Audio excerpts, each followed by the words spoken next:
대한민국에서 가장 역동적인 도시로 변모한 평택시는 신성장 경제 신도시로 나아가기 위한 노력을 지속했는데요.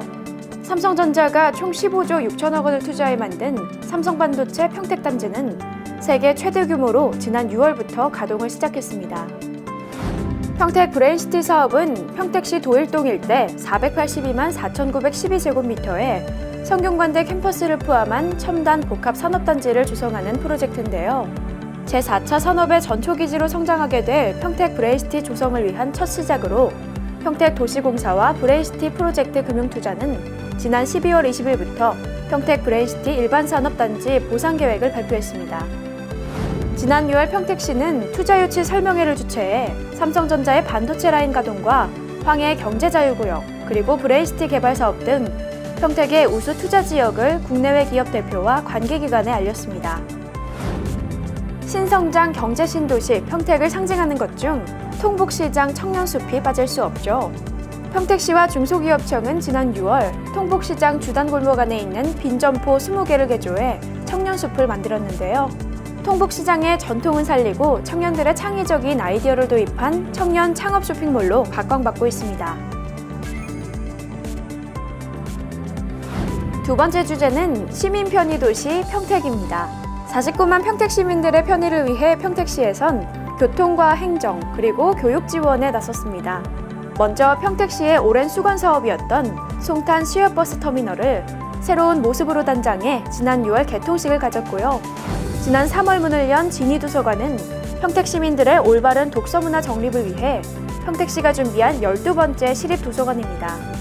지난 5월 새롭게 단장한 지산동 주민복지센터는 지역 주민의 생활과 복지, 문화생활 증진에 앞장서고 있죠. 올해 7월 첫 문을 연 소풍정원 물놀이장은 평택 시민 여러분께 시원한 여름을 선사했습니다. 평택에서 서울로 이동하는 시민들을 위한 평택지제역에서 강남역으로 가는 광역 급행버스가 새롭게 신설되는데요. 내년 상반기부터 운행 예정이라고 하죠. 그리고 서울 소재대학에 다니는 평택 시민이라면 누구나 귀 기울일 소식. 바로 평택시가 운영하는 대학생 기숙사 평택장학관이 2018년 2월 문을 엽니다. 평택시는 시민소통에 기반한 행정도시를 목표로 다양한 프로그램을 준비했습니다. 먼저 지난 5월에는 시적 인터넷 방송을 벗어나 시민과 직접 교감하며 만드는 소셜방송 희망톡톡 평택TV를 개국했고요. 소통행정 구현을 목표로 평택시가 시도한 경청토론은 시민과 전문가 그리고 평택시 공무원이 의견을 가감없이 나눈 후 정책에 반영한 프로그램입니다.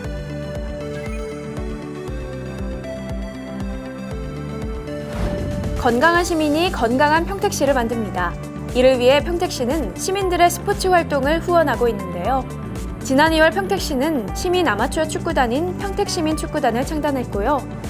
지난 9월 평택시와 평택시 의사회가 주최한 2017 시민 건강체험 한마당 축제에선 올바른 건강 정보를 알리는 한편 시민들의 건강 체험 행사가 이어졌습니다.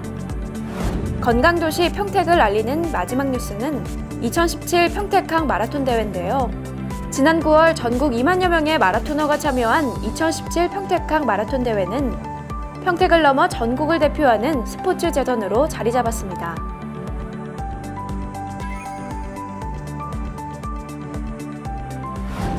아듀 2017 평택이 준비한 마지막 주제, 관광체험도시 평택입니다. 평택 수도사는 신라시대 고승 원효대사가 해골물을 마시고 깨달음을 얻은 곳으로 알려졌는데요. 지난 4월 이곳에 문을 연 깨달음 체험관에선 원효대사가 득도한 토구를 체험하고 첨단 전시실을 관람할 수 있습니다. 깨달음 체험관에서 득도를 경험했다면 불악산에서 직접 산림 체험을 해보는 건 어떨까요? 지난 8월 문을 연 불악산 산림체험장은 자연친화 레포츠 시설로 이곳에서 시민들은 와이어, 목재 구조물, 로프를 체험하며 짜릿한 모험을 즐길 수 있습니다.